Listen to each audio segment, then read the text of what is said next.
What's up, guys? It's Metal Video Game Nerd here today, and this video is going to be about the history of Sony and how everything got started.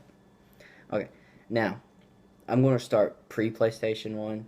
So, in 1988, when Nintendo signed the deal with Sony to produce a CD-ROM add-on for the Super Nintendo. After several years of development, Sony introduced a standalone console, 1991's Summer Consumer Electronics Show, CES, called the Playstation. This system was to be compatible with existing Super Nintendo titles, as well as titles for the add-on. However, due to license and disagreements with Sony, Nintendo announced that they had formed an alliance with Sony's rival Philips to produce the CD add-on. This partnership with Philips did not produce the add-on, sadly, for the Super Nintendo. Eventually, Sony dropped the partnership with Nintendo and developed its own console independently, which resulted in the release of the original PlayStation, a chief competitor of the Super Nintendo's cartridge-based successor, the N64. And I'm sorry that I couldn't get a picture on here on the video because I'm only using a phone. So I'll put a link down to a picture of the CD-based add-on in the description, as well as links to other things in this video that I just don't have. Again, reading what I wrote on the paper, so I won't be looking at the camera that much. Alright, so now since that's out of the way, let's talk about PlayStation 1. The console and the brand was first introduced on December 3rd, 1994, about 2 years before I was born,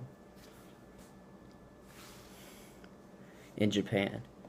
It now consists of 4 home consoles, as well as media center, online service, a line of controllers, 2 handhelds, but there's 3 handhelds actually, because there's the PSP, the PSP Go, and the Vita. Not a lot of people remember the Go, which is just the PSP but smaller. So I don't even know if that'd be considered a separate handheld. Just discuss in the comments. 2 handhelds, a phone, and multiple magazines. The original console in the series, the PlayStation, was the first video game console to ship 1 million units 9 years, 6 months after the initial launch. Okay, now let's talk about the PS1 model. Well, the model number is SCPH101, the little bitty one.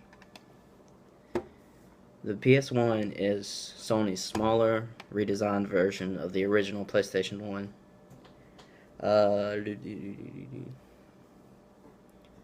The dimensions of this one are 38mm by 193mm by 144mm, versus the original, which is 45, 260, and 180.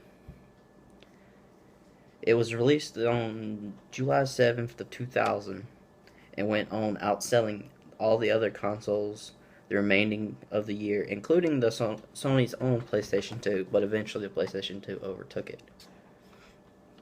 The PlayStation 1 is fully compatible with all Sony software. It also serves as the final model of the original PlayStation.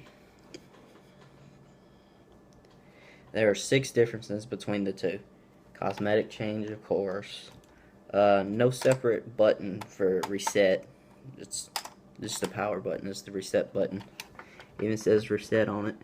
I don't know if you can read backwards. I don't even know if it's going to show up in the correct order.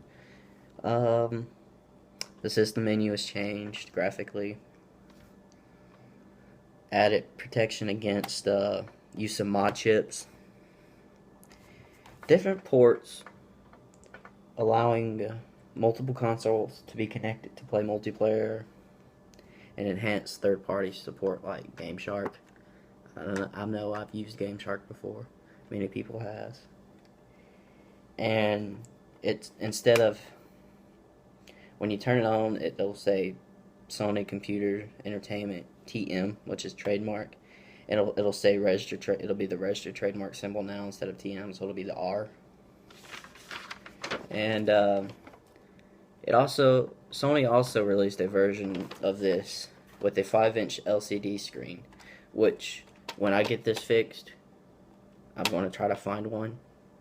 Yeah, so I'm going to have it. Alright, now let's get into the variants of the Sony controllers that they have. They have analog stickless, so no analog sticks. And that one was just unraveled, but you know, I'm gonna unravel all of them. Do do do do do do do do do do do do do do. One with analog sticks,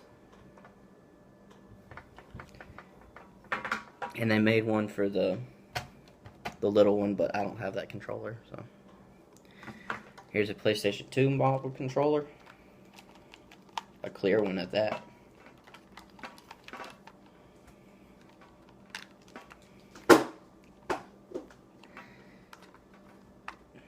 Analog sticks, blue, clear. Blue's my favorite color, although I have a green phone.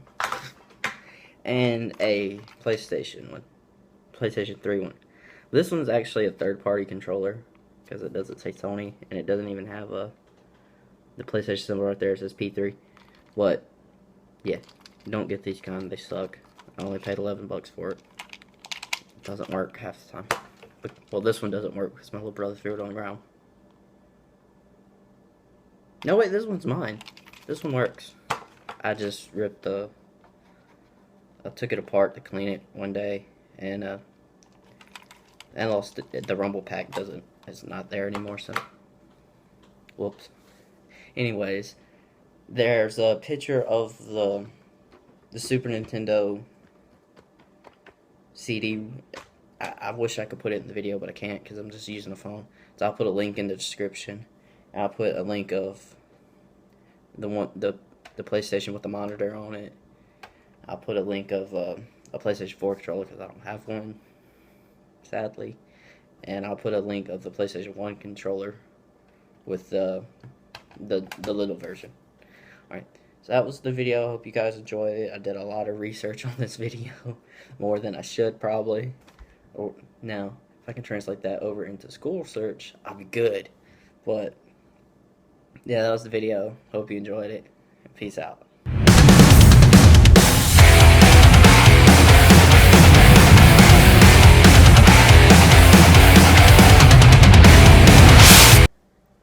I forgot to tell you that one of my friends stumbled across my YouTube channel. Thank you for subscribing, by the way. And he said your channel could use some. Well, he said if you don't mind me asking, your channel could use some next gen. I was like, yeah, it could. So what? How would I do it? He said he's off on Thursdays, and he'd be like once or twice a month we'll get together and do a next gen video. Yeah, I was waiting on you, Chris, but you never started your channel. But yeah, so we'll get together shortly and do a next gen video for you guys. Alright, peace out.